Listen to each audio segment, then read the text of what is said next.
छमा छमालाई नेपाली भाषामा सान्यामा भनिन्छ भने अङ्ग्रेजी भाषामा यसलाई आन्ट भनिन्छ। छमालाई नेपाली भाषामा तिर्नु अथवा पुर्याउनु भनिन्छ भने अङ्ग्रेजीमा यसलाई to pay back or to deliver भनिन्छ। बैमालाई नेपाली भाषामा आउनु भनिन्छ भने अङ्ग्रेजीमा यसलाई टु कम भनिन्छ।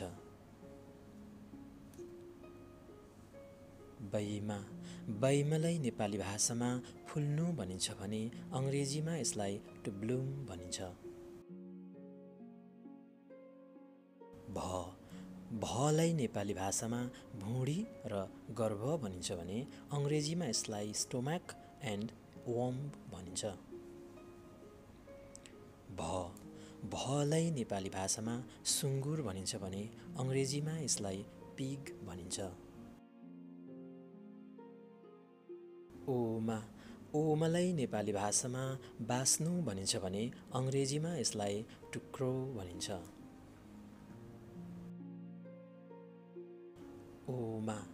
ओमालाई नेपाली भाषामा बोक्र्याउनु भनिन्छ भने अङ्ग्रेजीमा यसलाई टु पिल भनिन्छ। तेलाई नेपाली भाषामा लुगा भनिन्छ भने अङ्ग्रेजीमा यसलाई क्लोथ भनिन्छ।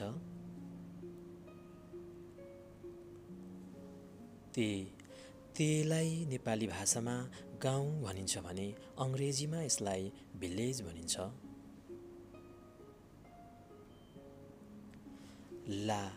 लालाई नेपाली भाषामा जुन भनिन्छ भने अङ्ग्रेजीमा यसलाई मुन भनिन्छ।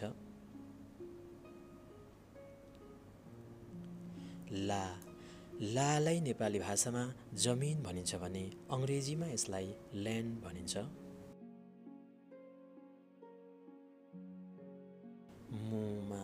मुमालाई नेपाली भाषामा गर्नु भनिन्छ भने अङ्ग्रेजीमा यसलाई टु डु भनिन्छ।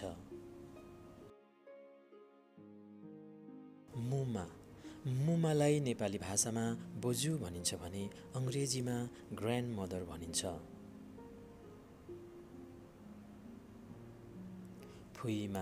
फुइमालाई नेपाली भाषामा खन्नु भनिन्छ भने अङ्ग्रेजीमा यसलाई टु डिग भनिन्छ।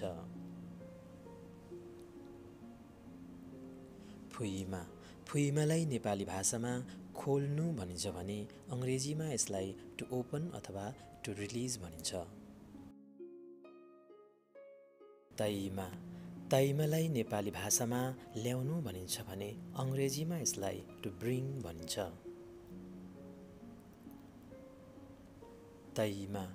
तैमालाई नेपाली भाषामा थाप्नु भनिन्छ भने अङ्ग्रेजीमा यसलाई टु एक्सटेन्ड भनिन्छ।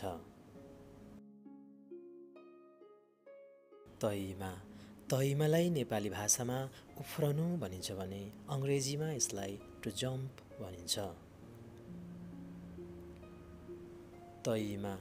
तैमालाई नेपाली भाषामा सोध्नु भनिन्छ भने अङ्ग्रेजीमा यसलाई टु आस्क भनिन्छ।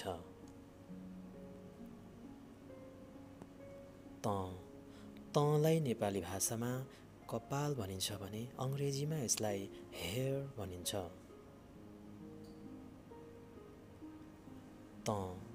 तँलाई नेपाली भाषामा सिङ भनिन्छ भने अङ्ग्रेजीमा हर्न भनिन्छ।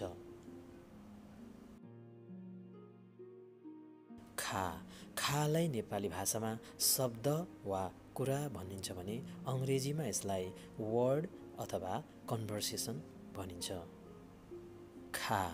खालाई नेपाली भाषामा बारी भनिन्छ भने अङ्ग्रेजीमा यसलाई फिल्ड भनिन्छ।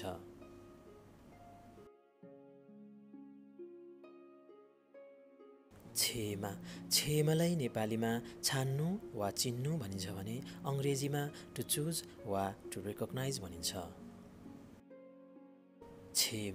छेमालाई नेपालीमा थुन्नु भनिन्छ भने अङ्ग्रेजीमा यसलाई इम्प्रिजन भनिन्छ।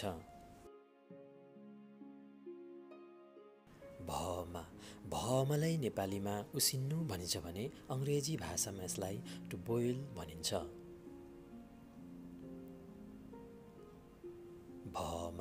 भमलाई नेपालीमा सहयोग गर्नु भनिन्छ भने अङ्ग्रेजीमा टु हेल्प भनिन्छ।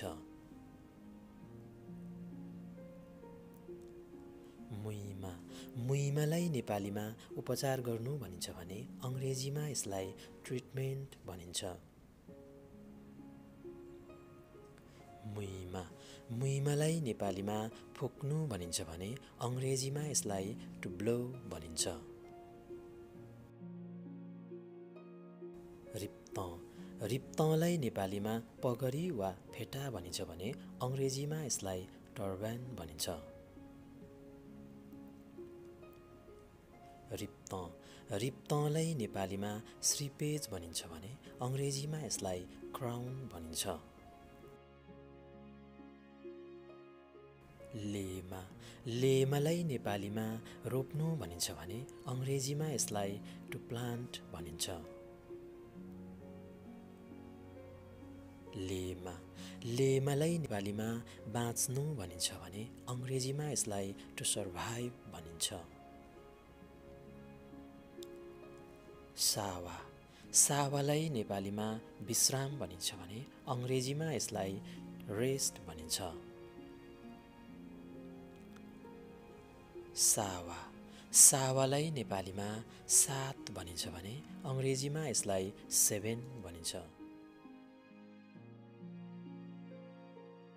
सीमा सीमालाई नेपालीमा मर्नु भनिन्छ भने अङ्ग्रेजीमा यसलाई टु डाई भनिन्छ। सीमा सीमालाई नेपालीमा धुनु भनिन्छ भने अङ्ग्रेजीमा यसलाई टु वास भनिन्छ।